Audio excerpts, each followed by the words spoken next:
Hi, my name is Jesse Durham, and today's subject is going to be, is it real? Is IBC real? I've heard and even thought myself before from the very genesis of being exposed to the idea of becoming my own banker as described in R. Nelson Nash's book, Becoming Your Own Banker, and everything concerning the infinite banking concept. I've asked myself, and I've heard many others ask, is it real? And say, it sounds too good to be true. So I understand that sentiment, and I also know and was encouraged by reading Nash's book to hear him speak of imagination, prophecy, sure, but also reason and logic. That's how he suggested that we approach the infinite banking concept, reasonably, logically. So I would actually like to break apart all of the pieces to this puzzle of becoming your own banker, looking at the real nuts and bolts, and just offer some things that over the years I have processed in my study and both in my application of becoming my own banker, all the way from just being a client, a customer, a consumer myself of these policies that we describe from whole life, mutual companies that pay dividends, that have been in business for as long as they have. So let's dive in on the parts involved. So I would actually like to start in this video just the way Nash started his book, and that is by evaluating, considering the human problems. These are the things that we bring with us to any given subject. And let's consider where he said Parkinson's law is something that cannot be disregarded when considering this idea of personal finance, privatized banking. Parkinson's law, all the concepts around once something has been enjoyed, it becomes a necessity. How expenses can rise to meet the level or exceed even the level of income. When we earn more, we spend more traditionally. So Parkinson's law and everything contained there. Willie Sutton's law. Willie Sutton's law concerns the truth, the reality that folks would like to separate us from our money from us, whether that's legally or illegally. And then some other concepts such as use it or lose it. Some other concepts such as the golden rule. He who has the gold makes the rule, and then use it or lose it. We could get into a great conversation there about EVA, economic value added. We are forced to meet the conditions and terms set in place by a third-party lender or a commercial bank. If we are borrowing their money, they will have a return of principal. There will be collateral. We will pay interest. It will be on their terms. So use it or lose it. And there's a tendency, therefore, for us not to respect our own money and the value that is there for all my cash is king folks, okay? So there are those laws. And then perhaps one of my favorites is the arrival syndrome. That sense of, well, there's nothing better from here. I'm good. My learning days are over, and I really think that is perhaps propelled by public education, and that system and setting there.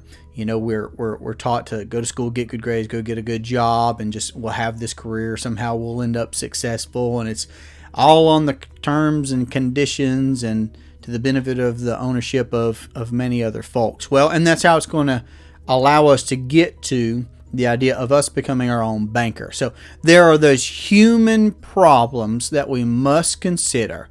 And, well, when I say must consider, that's what I'm offering. That's what I'm suggesting that we consider. What Nash lays out in his book, Becoming Your Own Banker. And just taking the time to recognize each of those laws in our lives.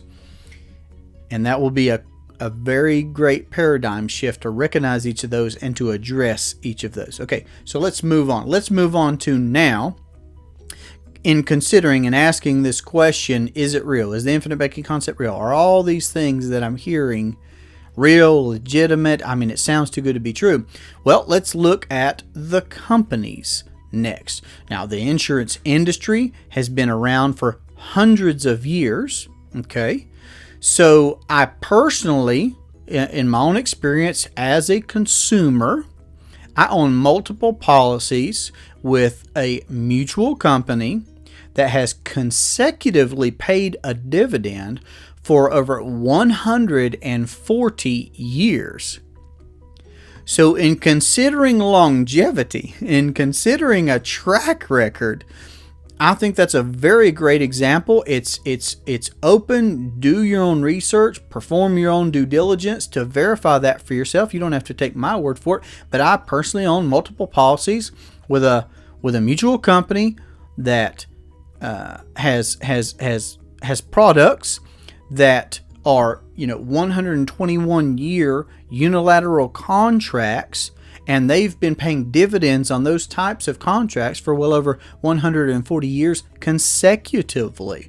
So, and I'm not married to any one particular company. I'm married to my wife. I own policies with multiple companies. So again, just in looking at the mutual life insurance companies that are out there, the ones that have been in business and paying dividends for over 100 years, there are multiple insurance companies that meet those criteria. That is an immense track record in comparison to many other things. I mean, something that comes to my mind, and it kind of categorizes me in a certain epoch, I suppose, but I think of Blockbuster. Blockbuster was a big thing for me growing up, and now you couldn't find one. They've been put out of business due to technology and change that took place in their industry, and they didn't adapt. And so what I'm saying is, consider these companies that through recessions, pandemics, shutdowns, world wars, recessions, depressions, I mean, the list just goes on, that those companies have not only made it, but they were able to, in their foundation, in the solid structure that they have, perform and provide a dividend for stockholders, for owners of such companies in those mutual companies, individuals like me and you. So that's the company. So let's continue on, walk that out, and considering, is it real? This whole idea of becoming your own baker, to the policies themselves, the products that are being offered. And again, what we use personally and what we promote are whole life policies with mutual companies that pay a dividend. For many, many reasons that we've covered extensively on this channel, we'll continue to cover. Repetition is the mother of all learning, it's said. So the products themselves, they are guaranteed. They're a unilateral contract wherein you as the consumer will, of course, decide upon a premium that you wish to pay to the insurance company to own a whole life policy with all of the guarantees and everything laid out in that particular individual contract, and all of the benefits of which you will be the owner. Your obligation will be to pay those premiums, and there's so much flexibility there. Be happy to talk about that. Of course, there's more information on our channel about that. There's a lot of flexibility for the owner. So our only obligation, we could say then, is to pay the premiums to be able to maintain all of the benefits, the growth, the guarantees, the protection, everything that a policy is that's been properly structured for the banking purpose. All of that, the impetus is on the insurance company to perform. That's the insurance company's obligations, to be able to perform to the letter everything that is in that binding contract. So we get to enjoy all of that simply by purchasing a product for ourselves, a life insurance product for ourselves. Whole life insurance with a mutual company, properly structured for the banking purpose, and with a company that's been paying a dividend for well over 100 years. Now, let's keep walking this process up, because this is how I evaluated from the beginning, and still I see it laid out in my mind in this way. Okay, we have the insurance industry, we have particular companies, we're looking for particular companies. Again, not necessarily just one company, but particular companies. I own policies in multiple companies. And after that, we would look at categories such as the banking industry, because yes, we're talking about whole life insurance, but properly structured for the banking purpose, for us to be able to privately finance everything that we do in our household, in our business, etc. So is there a banking function? Is there an industry of banking?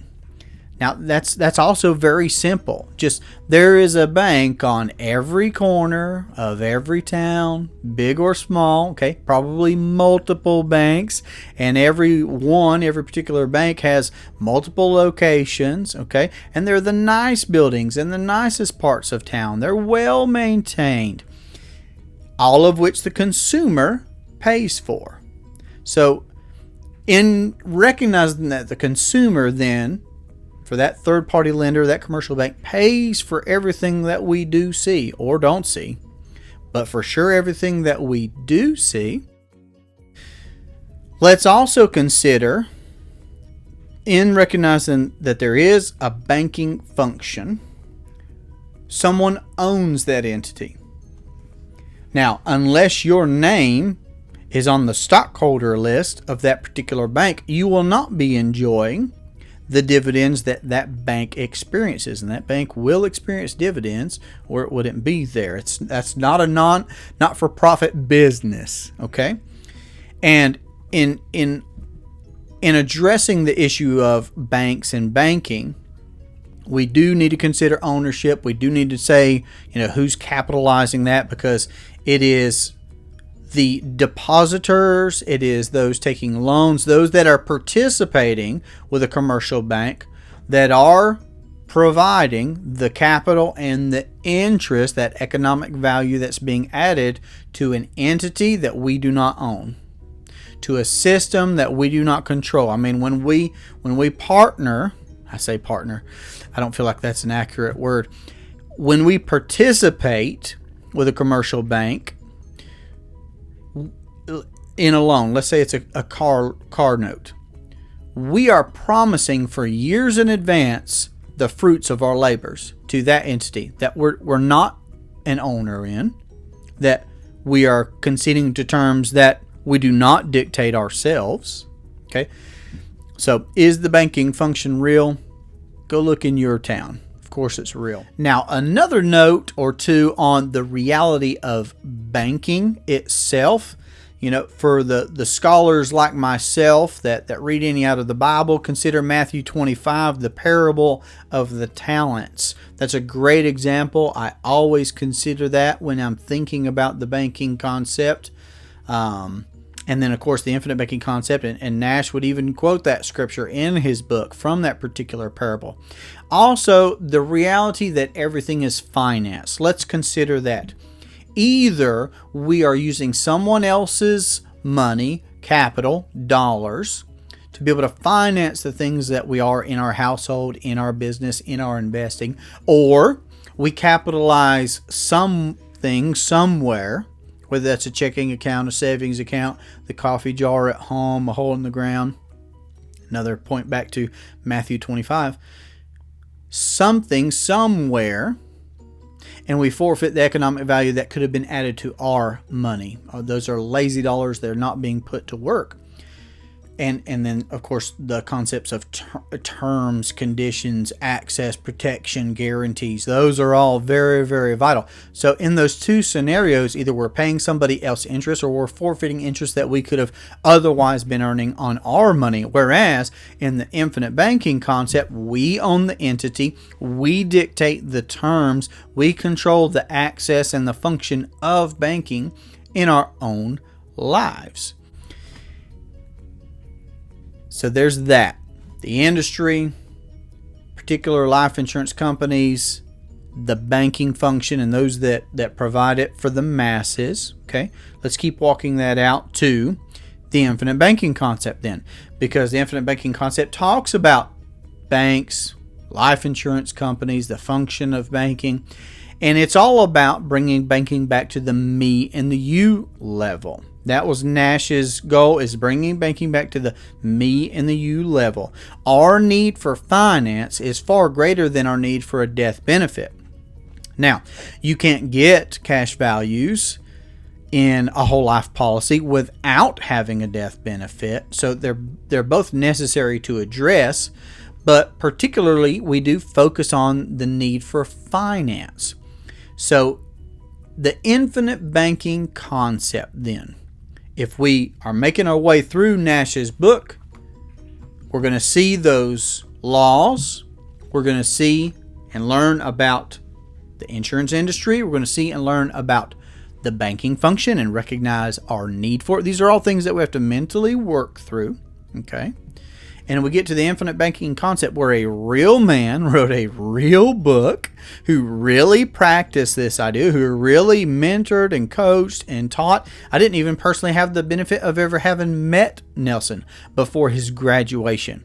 Regrettably, I didn't catch on quickly enough to be able to meet him in person. I'd actually already been practicing the infinite banking concept for some years as a consumer myself, as a customer myself of these policies as he described, without ever thinking, what a great opportunity it would be to go meet him. I was reading his first book. I was reading his second book. I was actively practicing as a customer, as a consumer myself, becoming my own banker. And I recognize that opportunity too late. I regret it.